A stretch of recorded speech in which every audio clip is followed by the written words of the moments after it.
Haleluya, salam saudaraku. Berjumpa kembali dalam program Jalan Kehidupan.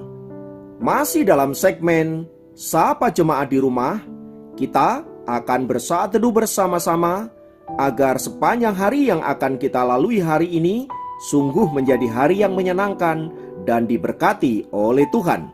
Mari kita berdoa. Bapa, kami rindu lawatan-Mu melawat kami. Dan biarlah firman yang sebentar kami renungkan boleh menjadi rema yang akan menuntun sepanjang hari ini untuk kami mentaati kehendak-Mu. Berfirmanlah, kami siap diberkati. Dalam nama Yesus. Haleluya. Amin. Firman Tuhan kali ini terambil dari Lukas 22 ayat 60 sampai 61. Lukas 22 ayat 60 sampai 61 berkata, tetapi Petrus berkata, "Bukan, aku tidak tahu apa yang engkau katakan." Seketika itu juga, sementara ia berkata, berkokoklah ayam. Lalu berpalinglah Tuhan memandang Petrus, maka teringatlah Petrus bahwa Tuhan telah berkata kepadanya, "Sebelum ayam berkokok pada hari ini, engkau telah 3 kali menyangkal aku." Saudaraku, dalam sejarah pelayanan Tuhan Yesus di muka bumi ini, ada 2 orang murid yang pernah melakukan kesalahan kepadanya. Dua-duanya melakukan kesalahan yang fatal, tetapi endingnya berbeda seorang akan yang lain. Yang pertama adalah Yudas Iskariot. Yudas Iskariot mengkhianati Yesus dan menjual dengan 30 keping uang perak. Ia tergiur dengan kekayaan dan rela menjual gurunya yang selama 3,5 tahun telah melayani dia, telah mengasihi dia, bahkan telah menyerahkan nyawanya bagi dia. Demi 30 keping uang perak itu, Yudas Iskariot menganggap sepi kasih Tuhan, menganggap sepi persahabatan yang selama itu telah dibangun begitu baik. Yang kedua adalah Petrus. Demi menyelamatkan dirinya sendiri, Petrus rela menyangkal Tuhan Yesus, sekalipun ia telah diperingatkan oleh Tuhan Yesus, tapi nampaknya ia tidak terlalu peduli akan hal itu, sehingga ia menyangkal bahkan dengan mengutuk, "Aku tidak kenal dia."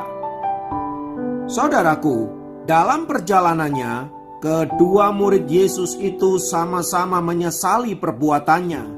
Mereka menyesal telah melakukan kesalahan yang fatal atas gurunya.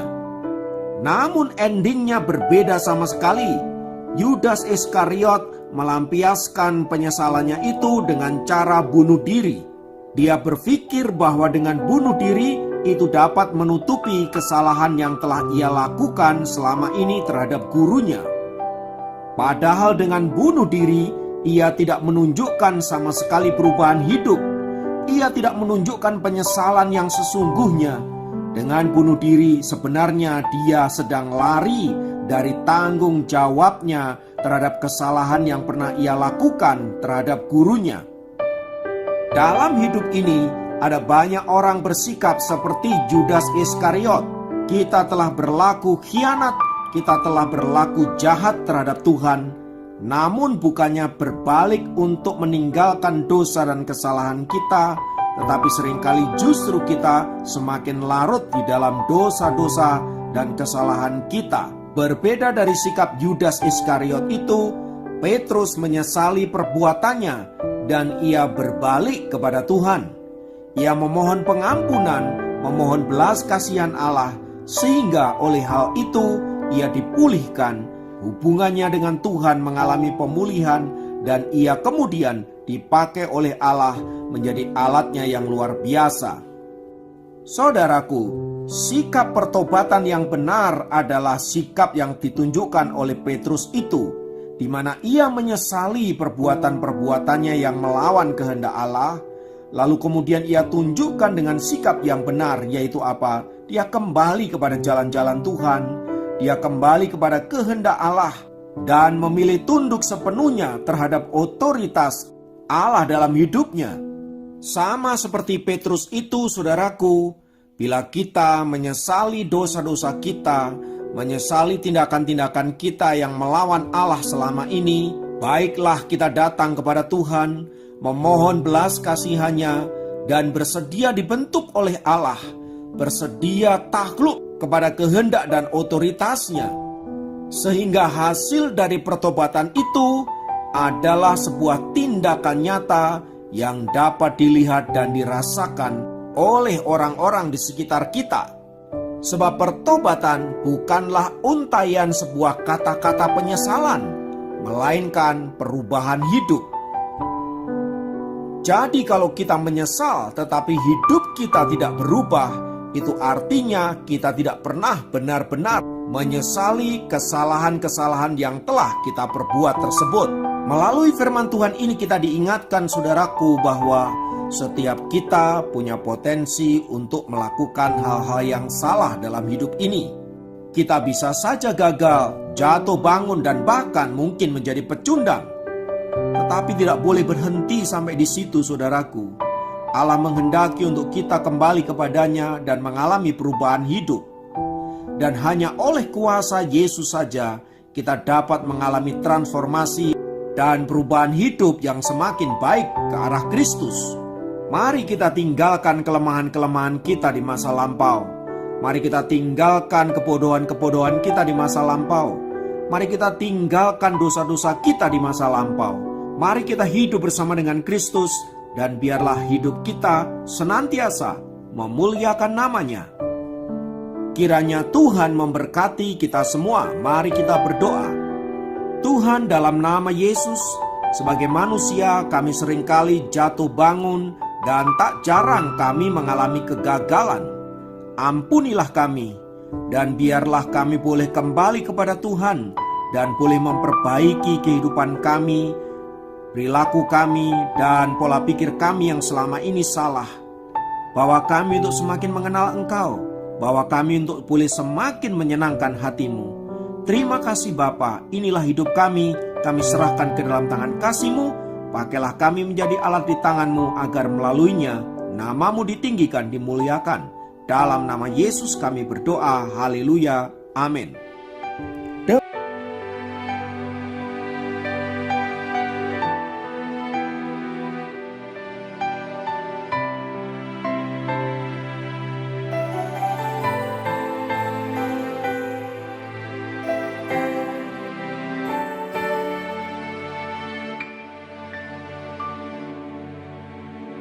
Dalamnya kasih-Mu Bapa, terlebih dari segalanya, pengorbanan yang termulia selamatkanku. Dengan darah yang tercurah, ampuniku atas dosa.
Masih mau memuji dan menyembah Tuhan?